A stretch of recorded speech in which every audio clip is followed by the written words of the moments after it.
أعوذ بالله من الشيطان الرجيم بسم الله الرحمن الرحيم والله فضل بعضكم على بعض في الرزق فما الذين فضلوا براد رزقهم على ما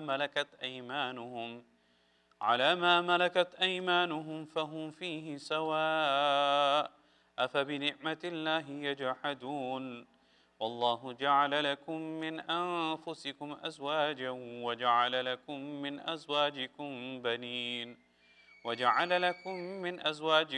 بنين وحفدة ورزقكم من الطيبات أفبالباطل يؤمنون وبنعمة الله هم يكفرون. Today, inshallah, we're starting from ayah number 71 of Surah An-Nahl. And Surah An-Nahl, as we mentioned last week, is a Makki surah. And the reason for its being called Nahl is the mention of the honeybee, which took place in last week's lesson. As we've mentioned throughout the surah, the issue of Tawheed is brought up again and again in Makki surahs. One of the main focus of surahs which were revealed in Mecca is the issue of Tawheed and the denouncing of shirk and polytheism. So this lesson today is no exception. This lesson will talk about this issue as a secondary thing. Inshallah, we will come to it when we come to that point, inshallah.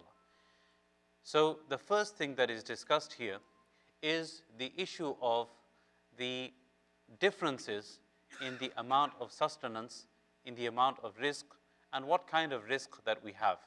Okay? So many people feel that that person is richer than me, he has more than me, he has a better job than me, he has more qualifications than me.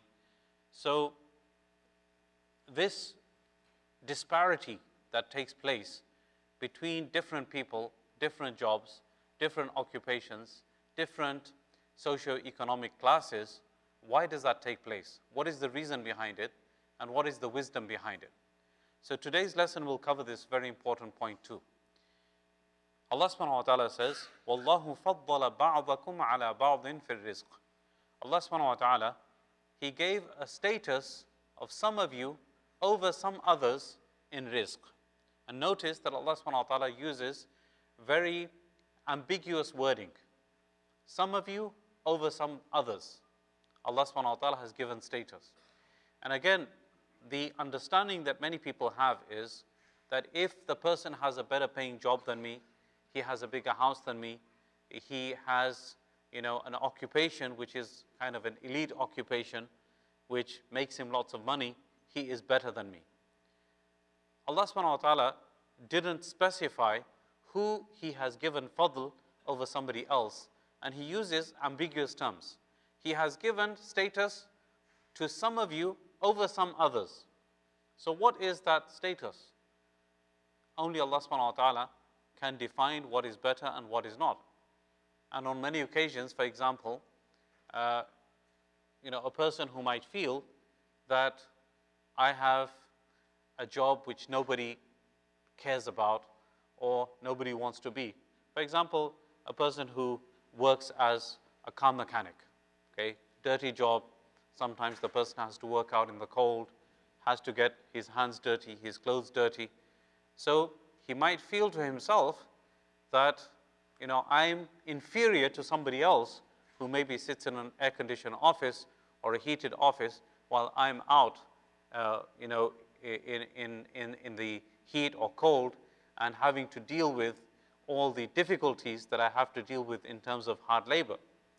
But the reality is that that same mechanic who comes to the assistance of, even the employment of, a person who may be elite and all of his cars that he has, they're all broken down and he needs to get from point A to point B in a hurry. For example, he's a doctor who works in an emergency type of environment.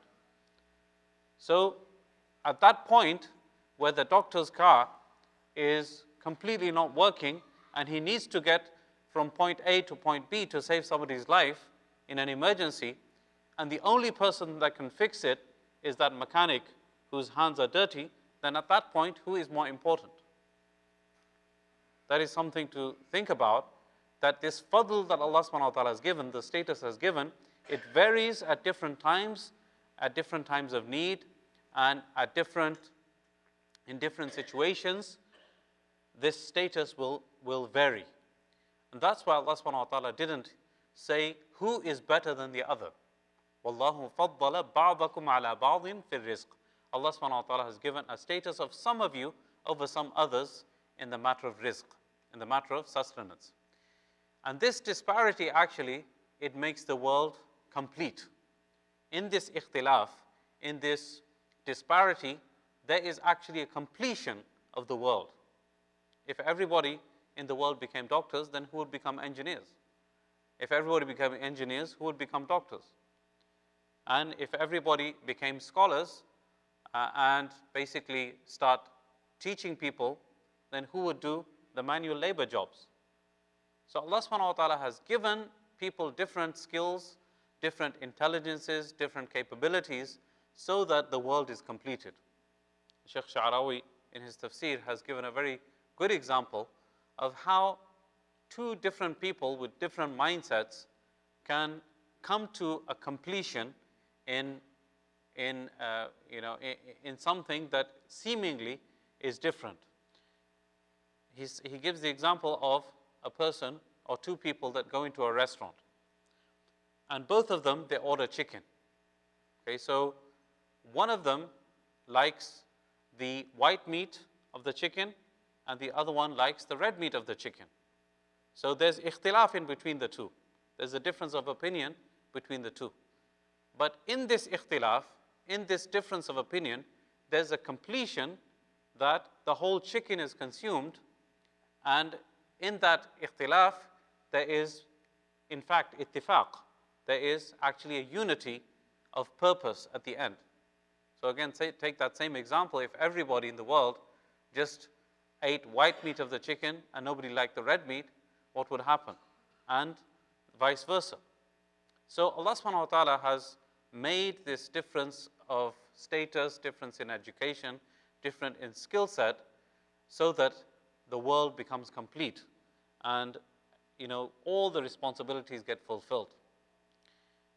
A few years ago, we had a strike in the UK, in Britain, of people who we assume are the lowest in the social rung, if you will, rung of the ladder, the social rung of the ladder, which is basically the people that collect the trash every week or twice a week. When you tell your kids, if you don't get a good education, what are you going to be? You're going to be a trash man. All right? So for about 2 or 3 months, the trash people, the people that collected garbage, they were on a strike. The streets were full of trash, rats and mice, and all forms of problems were occurring because of this issue, because they weren't being paid well enough or whatever. That was the reason for the strike. But the importance of the trash man comes into play when the trash man is no longer doing his work. All right, we've just had the holiday weekend, right, in which the trash was not collected because of the holiday. So what happened? The garages were full of trash, and if we didn't have one day in the middle where the trash was collected, by now our garage would have been full and smelling of trash of 2 weeks. So the importance of every single responsibility comes into play when that person is not doing his job or her job, or that person that responsibility goes missing. Another example that's given is the person again who cleans shoes for a living. Again, he thinks of himself as inferior to many others. Why? Because he's doing something of a very lowly job, a job which people think that is very inferior, cleaning people's shoes. But the reality is that if you look at the polishes that he uses, the tins of polish, to get that polish to him, there's a whole industry and people making that polish and putting it into the tins and then getting it delivered to him that are in fact serving him. Okay, so again, Allah subhanahu wa ta'ala has given different responsibilities to different people to complete the world that we are living in. Allah subhanahu wa ta'ala says in another verse, أَهُمْ يَقْسِمُونَ رَحْمَةَ رَبِّكَ نَحْنُ قَسَمْنَا بَيْنَهُمْ مَعِيشَةً فِي الْحَيَاةِ الدُّنْيَا وَرَفَعْنَا بَعْضَهُمْ فَوْقَ بَعْضٍ دَرَجَاتٍ لِيَتَّخِذَ بَعْضُهُم بَعْضًا سُخْرِيًّا. The last point I'll just focus on. لِيَتَّخِذَ بَعْضُهُم بَعْضًا سُخْرِيًّا.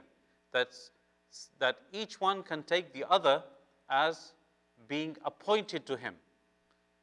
That Allah subhanahu wa ta'ala, He gave different responsibilities to different people so that each one can serve the other and come to each other's need when the need arises.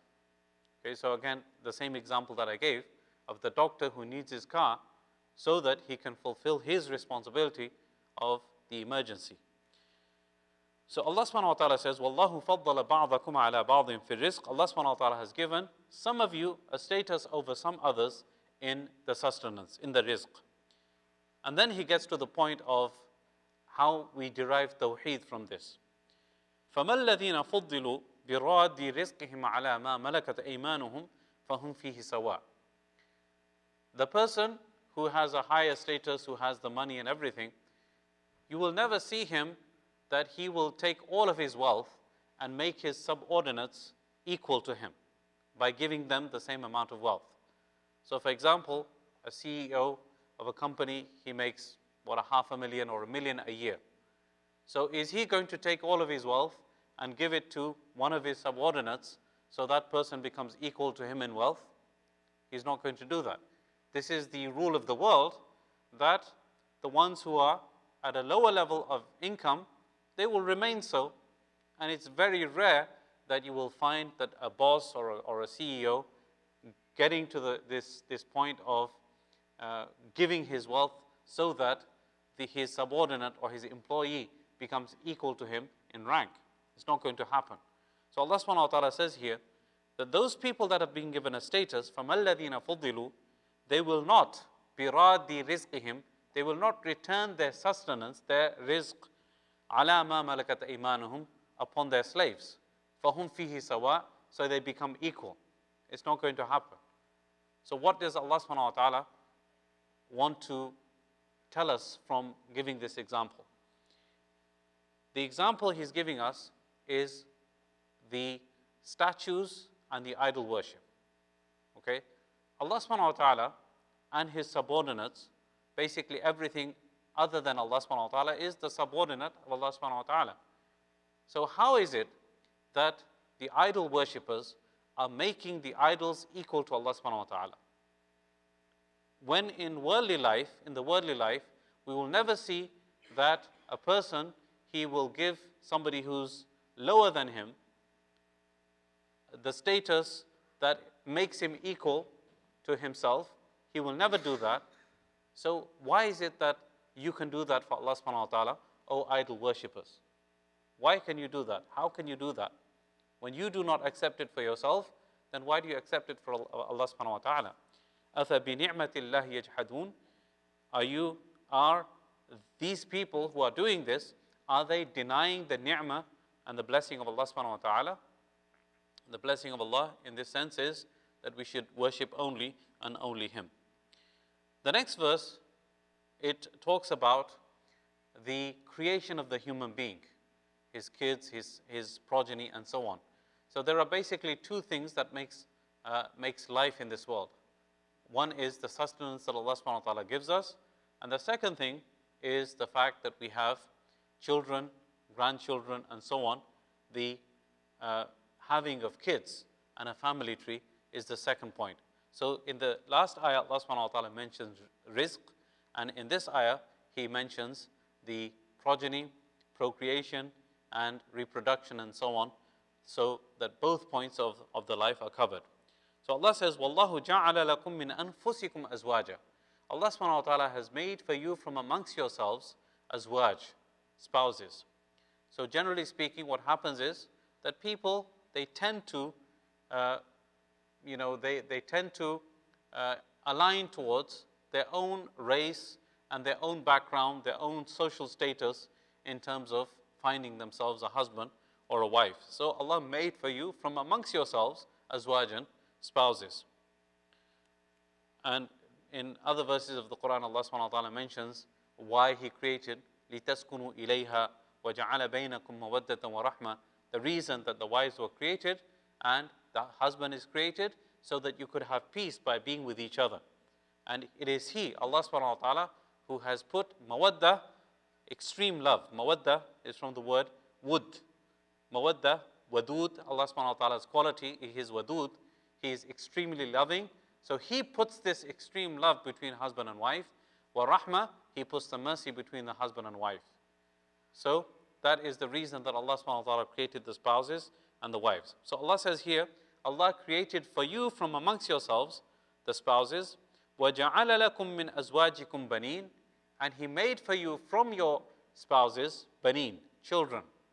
So the fact is that the husband and wife get together, and after that you have children.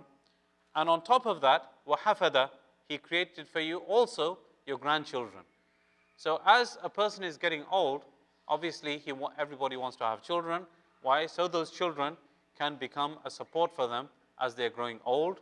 And then on top of that, they would like to see their children have grandchildren also, so they can see that life increasing and reproducing in front of their eyes, so that they know that their family tree is going to get bigger and bigger, and their bloodlines are increasing, and they have many, many children that are being reproduced.